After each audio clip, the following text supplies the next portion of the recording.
Welcome back to Too Fond of Books. My name is Janelle, and I need to apologize right from the beginning of this video for my voice. I have a cold and I have not been feeling very well, so I've got my cup of tea, I've got some peach and passion fruit black tea, which will be very warm and cozy and hopefully keep my throat from becoming too sore and myself from coughing too much during this video. So I do apologize. Don't worry, I don't have COVID-19, it's just a cold. But it's not been fantastic, but I have been really enjoying making these videos, and so I wanted to continue. And today's video, I wanted to talk about narrators and the purpose of narrators in mystery books specifically.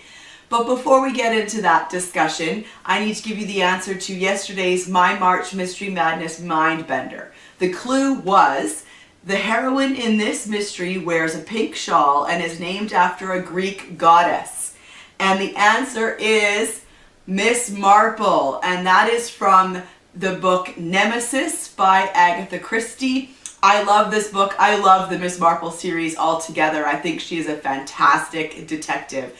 But Marple as Nemesis, as an avenging angel, is an interesting part of the Marple canon that comes up in more than one book, and I think it's very interesting, and I wanted to read you just a short passage in here that highlights her as Nemesis. Miss Marple pulled down the mass of pink wool that encircled her head, a pink wool scarf of the same kind she had once worn in the West Indies. That's a reference to Murder in the Caribbean. One of my names, she said, is Nemesis. Nemesis? And what does that mean? I think you know, said Miss Marple. You're a very well-educated woman. Nemesis is long delayed sometimes, but it comes in the end. So, Nemesis by Agatha Christie.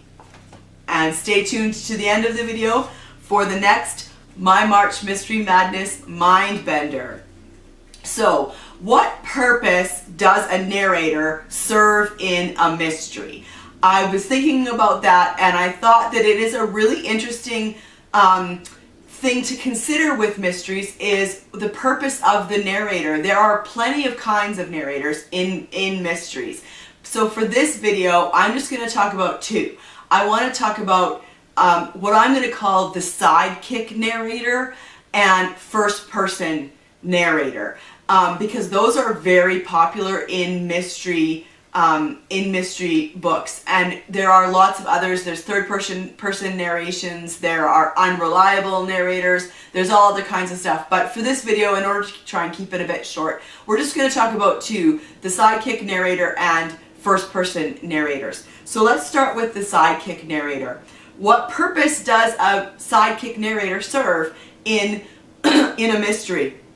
Well, one, a narrator allows the reader to fully immerse themselves into the story. Because you are getting it from their perspective, as involved as they are is as involved as you can be in the story. So I thought a good example of this was the vicar in Murder at the Vicarage by Agatha Christie. This is the first Marple mystery, and not all Marples have sidekick narrators, but this one does. And it opens like this. It is difficult to know quite where to begin this story, but I have fixed my choice on a certain Wednesday at luncheon at the Vicarage. The conversation, though in the main irrelevant to the matter in hand, yet contained one or two suggestive incidents which influenced later developments. I had just finished carving some boiled beef, remarkably tough by the way, and on resuming my seat I remarked in a spirit most unbecoming to my cloth that anyone who murdered Colonel Poirot would be doing the world a large service. Great opening paragraph, by the way, because Colonel Poirot is the one who is murdered in the Vicarage in this story. So the vicar is the narrator, and you really are fully immersed into the story. The murder happens at his house. He has to talk to the police. Miss Marple uses him to do legwork, and he is fully immersed in the story, and therefore you as the reader is also fully immersed in the story. After the dusk of the passage, the evening sunshine was that was pouring into the room made my eyes blink. I took a step or two across the floor and then stopped dead. For a moment I could hardly take in the meaning of the scene before me. Colonel Prothero was lying sprawled across my writing table in a horrible, unnatural position. There was a pool of some dark fluid on the desk by his head, and it was slowly dripping onto the floor in a horrible drip, drip, drip. I pulled myself together and went across to him. His skin was cold to the touch. The hand that I raised fell back lifeless. The man was dead. Shot through the head. So, the narrator allows the reader to become fully immersed in the story.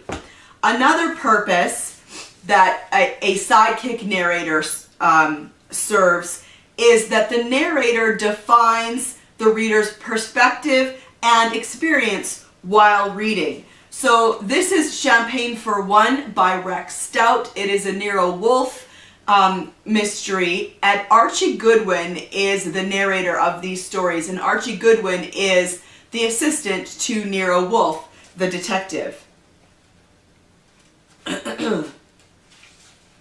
I didn't jump.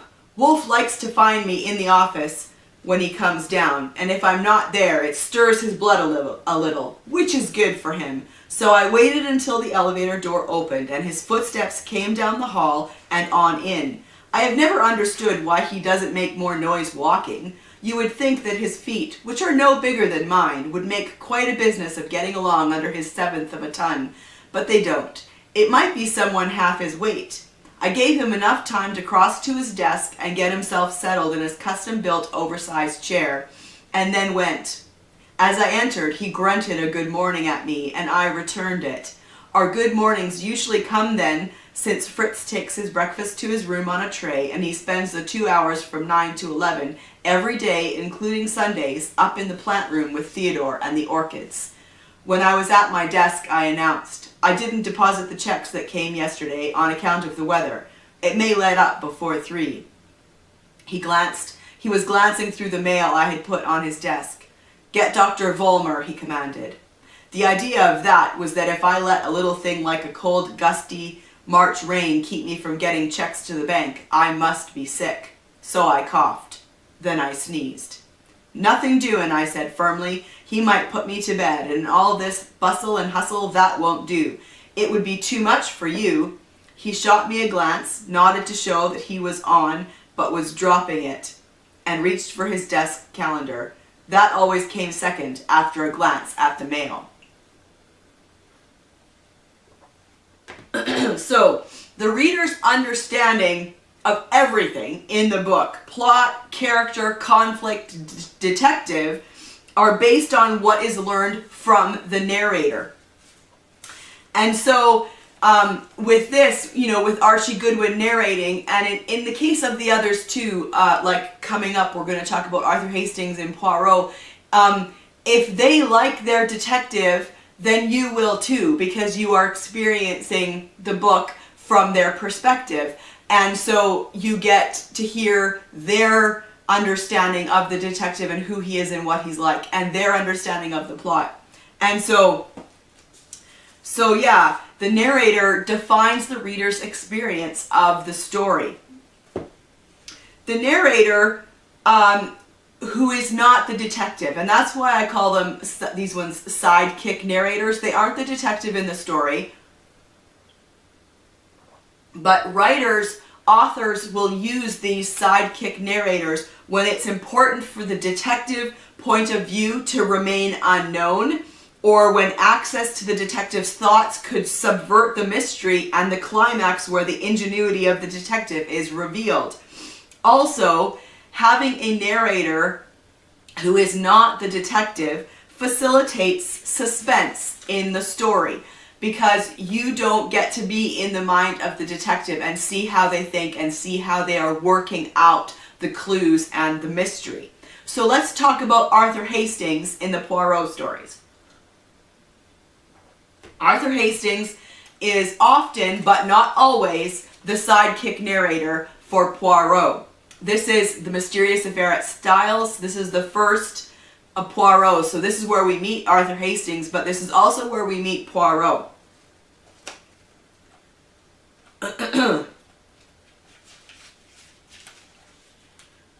As I came out again, I cannoned into a little man who was just entering. I drew aside and apologized, when suddenly, with a loud exclamation, he clasped me in his arms and kissed me warmly. "Mon ami Hastings!" he cried. "It is indeed mon ami Hastings."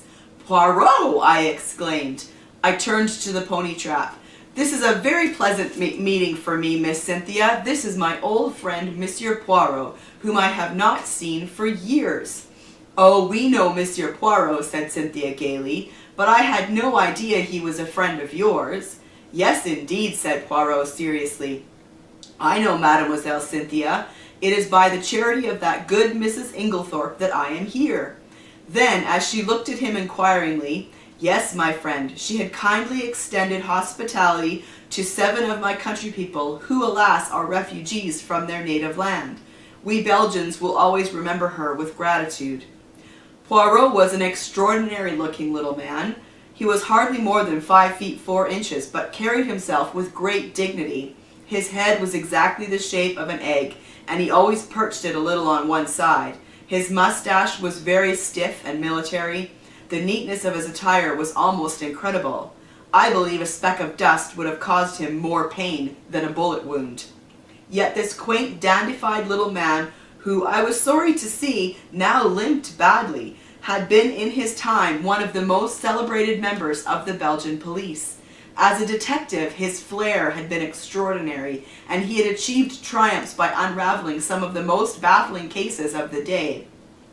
He pointed out to me the little house inhabited by him and his fellow Belgians, and I promised to go and see him at an early date. Then he raised his hat with a flourish to Cynthia, and we drove away. "He's a dear little man," said Cynthia. "I'd no idea you knew him." "You've been entertaining a celebrity unawares," I replied. And for the rest of the way home I recited to them the various exploits and triumphs of Hercule Poirot. So there we get Arthur Hastings' impressions of Poirot and who he is and what he's like. And therefore that definitely influences our understanding of Poirot and who he is and what he is like. And then to get into some of the ways that he investigates, but again without giving away too much of how the detective is thinking. On a chest of drawers there was a tray with a spirit lamp and a small saucepan on it. A small quantity of a dark fluid remained in the saucepan, and an empty cup and saucer that had been drunk out of stood near it. I wondered how I could have been so unobservant as to overlook this. Here was a clue worth having. Poirot delicately dipped his finger into the liquid and tasted it gingerly. He made a grimace. Cocoa with, I think, rum in it. He passed on to the debris on the floor where the table by the bed had been overturned. A reading lamp, some books, matches, a bunch of keys, and the crushed fragments of a coffee cup lay scattered about. "Ah, this is curious," said Poirot. "I must confess that I see nothing particularly curious about it." "You do not? Observe the lamp. The chimney is broken in 2 places. They lie there as they fell. But see, the coffee cup is absolutely smashed to powder." "Well," I said wearily, "I suppose someone must have stepped on it."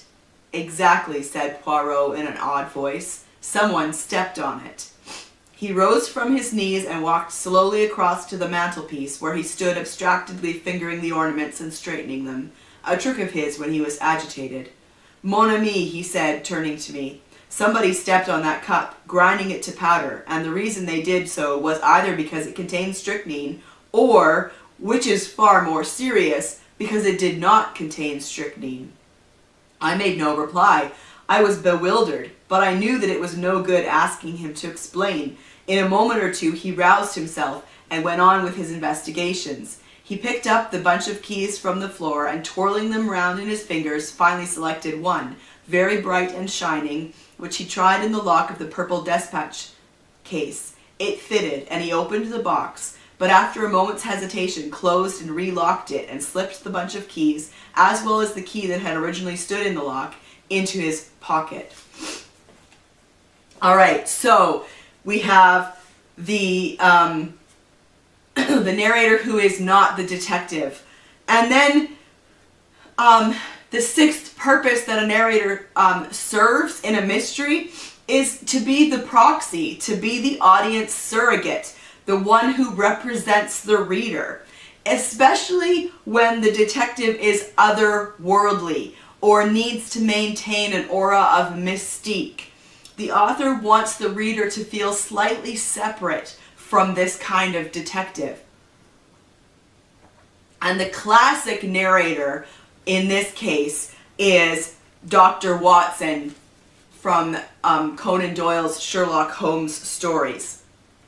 Dr. Watson was definitely a proxy for the reader. Sherlock Holmes is totally one of those otherworldly kind of detectives who is just brilliant, and in all the ways that Dr. Watson didn't understand what was going on, the reader doesn't either. And so Watson definitely stands as a proxy. So I'm going to read this portion from The Hound of the Baskervilles.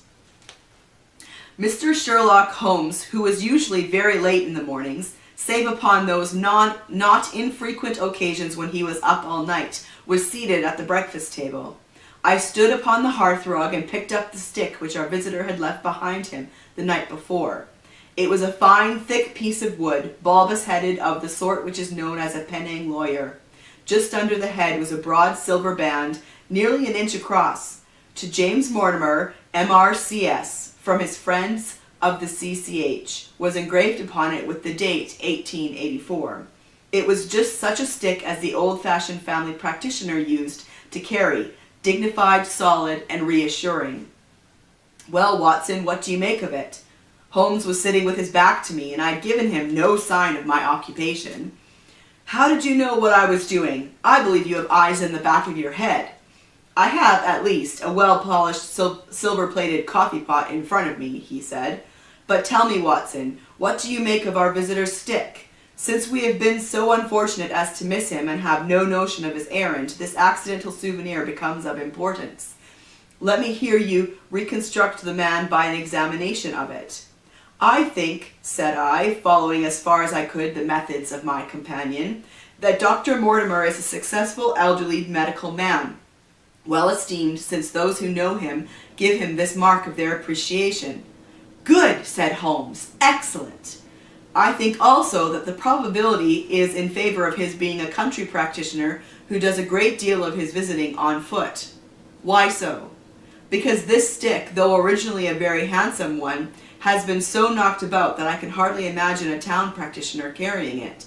The thick iron ferrule is worn down, so it is evident that he has done a great amount of walking with it. Perfectly sound, said Holmes. And then again there is the Friends of the C.C.H. I should guess that to be the something hunt, the local hunt to whose members he has possibly given some surgical assistance, and which has made him a small presentation in return.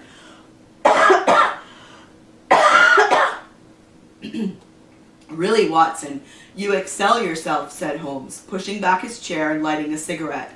I am bound to say that in all the accounts which you have been so good as to give me of my own small achievements, you have habitually underrated your own abilities. It may be that you are not yourself luminous, but you are a conductor of light. Some people, without possessing genius, have a remarkable power of stimulating it. I confess, my dear fellow, that I am very much in your debt. He had never said as much before, and I must admit that his words gave me keen pleasure, for I had often been piqued by his indifference to my admiration, and to the attempts which I had made to give publicity to his methods. I was proud, too, to think that I had so far mastered his system as to apply it in a way which earned his approval. He now took the stick from my hands and examined it for a few minutes with his naked eyes. Then, with an expression of interest, he laid down his cigarette, and carrying the cane to the window, he looked over it again with a convex lens. Interesting, though elementary, he said, as he returned to his favorite corner of the settee. There are certainly one or two indications upon the stick. It gives us the basis for several deductions. Has anything escaped me? I asked, with some self-importance. I trust that there is nothing of consequence which I have overlooked. I am afraid, my dear Watson, that most of your conclusions were erroneous. When I said that you stimulated me, I meant, to be frank, that in noting your fallacies, I was occasionally guided toward the truth. Not that you are entirely wrong in this instance. The man is certainly a country practitioner, and he walks a good deal. So, classic sidekick narrator is Dr. Watson. So, those are the sidekick narrators, but there is also a very strong tradition in the mystery genre of first-person narrators. Now, a narrator, especially the sidekick narrators, are there to facilitate the suspense. So, how do authors make it work in mysteries narrated in by the detective in first person? First person narration can destroy the suspense. So what do? Now, these first person narrators are often the private investigators, they're PI mysteries, often they're hard-boiled mysteries. Well, we experience the story as the narrator does, and that's how the writer gets away from or stops this, that's how the author facilitates the suspense, by having us experience the story as the narrator does. So, in classic PI stories like the Spencer books by Robert B. Parker, or even the Kinsey Milhone books by Sue Grafton, there is still suspense because we are only seeing as much as the private investigator is seeing. And also, when it comes to the sidekick narrators, we've talked about them being the proxy for the reader. In PI stories, proxies aren't needed because the detective, rather than being otherworldly, is the everyman. They are human, they are fallible, and therefore there isn't this necessity to have a proxy for the reader. And so you can still have a very enjoyable mystery that is told from the first person. But they are a very specific kind of mystery. They are often these PI hard-boiled mysteries. And so here's an example from Robert B. Parker's Spencer books. This is Looking for Rachel Wallace. I was having a nice time eating Rosalie's cream of carrot soup when Rachel Wallace said, "John tells me you used to be a prize fighter." I nodded. I had a sense where the discussion would lead. "And you were in combat in Korea?" I nodded again. "And you were a policeman?" Another nod. "And now you do this?" It was a statement, no nod required. "Why did you stop fighting?" "I had plateaued," I said. "Were you not a good fighter?" "I was good. I was not great. Being a good fighter is no life. Only great ones lead a life worth too much. It's not that clean a business either." "Did you tire of the violence?" "Not in the ring," I said. "You didn't mind beating someone bloody?" He volunteered. "The gloves are padded. It's not pacifism, but if it's violence, it is controlled and regulated and patterned. I never hurt anyone badly. I never got badly hurt." "Your nose has obviously been broken." "Many times," I said, "but that's sort of minor. It hurts, but it's not serious." "And you've killed people?" "Yes." "Not just in the army?" "No." "What kind of person does that?" she said. Susan was looking very closely at some of the decor at Rosalie's. "That is a magnificent old ice chest," she said. "Look at the brass hinges." "Don't change the subject for him," Rachel Wallace said. "Let him answer." She spoke a little sharply for my taste, but if there was anything sure on this earth, it was that Susan could take care of herself. She was hard to overpower. "Actually," she said, "I was changing the subject for me.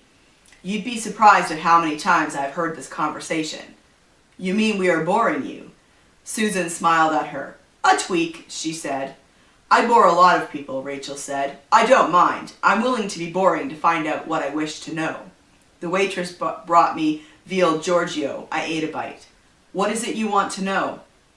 "Why you engage in things that are violent and dangerous." I sipped half a glass of beer. I took another bite of veal. "Well," I said, "the violence is a kind of side effect, I think. I have always wanted to live life on my own terms, and I have always tried to do what I can do. I am good at certain kinds of things. I have tried to go in that direction." The answer doesn't satisfy me, Rachel said. It doesn't have to. It satisfies me. What he won't say, Susan said, and what he may not even admit to himself, is that he'd like to be Sir Gawain. He was born 500 years too late. If you understand that, you understand most of what you are asking. 600 years, I said. So there's a classic first-person narration in a PI novel. And then this is Q is for Quarry by Sue Grafton, and this is another PI novel. The private investigator is Kinsey Milhone. It was Wednesday, the second week of April, and Santa Teresa was making a wanton display of herself.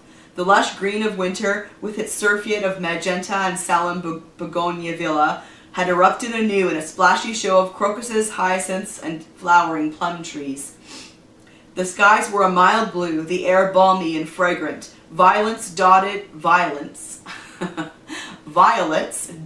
grass. I was tired of spending my days closeted in the Hall of Records, searching out grant deeds and tax liens for clients who were, doubtless, happily pursuing tennis, golf, and other idle amusements. I suppose I was suffering from a mutant, possibly incurable form of spring fever, which consisted of feeling bored, restless, and disconnected from humanity at large. My name is Kinsey Milhone. I'm a private detective in Santa Teresa, California, 95 miles north of Los Angeles. I'd be turning 37 on May 5th, which was coming up in 4 weeks, an event that was probably contributing to my general malaise. I lead a stripped-down existence, untroubled by barren pets or living household plants. On February 15th, 2 months before, I'd moved into new offices, having separated myself from my association with the law firm of Kingman and Ives. Lonnie Kingman had purchased a building on Lower State Street, and though he'd offered to take me with him, I felt it was time to be out on my own. That was my first mistake. My second was an unfortunate encounter with 2 landlords in a deal that went sour and left me out in the cold. So this one just says right out that she makes mistakes. It's also not afraid to talk in this book. The author is not afraid to mention the minutiae of being a private investigator, the administration, and some of the boring aspects of life as a private investigator. So the first person narration is very different from the Sidekick Narrator. So this was just a really brief little discussion of the purpose that narrators serve in a mystery. Do you have a favorite? What's your favorite kind of narrator in a mystery? Do you like the Sidekick narrators, or do you prefer the first person narration of some of these PI type of novels? Let me know down in the comments down below. I'd love to have a chat with you about your favorite kind of narrator. And maybe there are other purposes that you'd like to share down in the comments down below. I'd love to hear about that as well. And so the clue for tomorrow's Mind March Mystery Madness Mindbender is: this beloved children's author set his books in the 100-acre wood. He also wrote one mystery. What was it called? Put your answer down in the comment section down below, and I will see you again tomorrow for another March Mystery Madness video. Bye!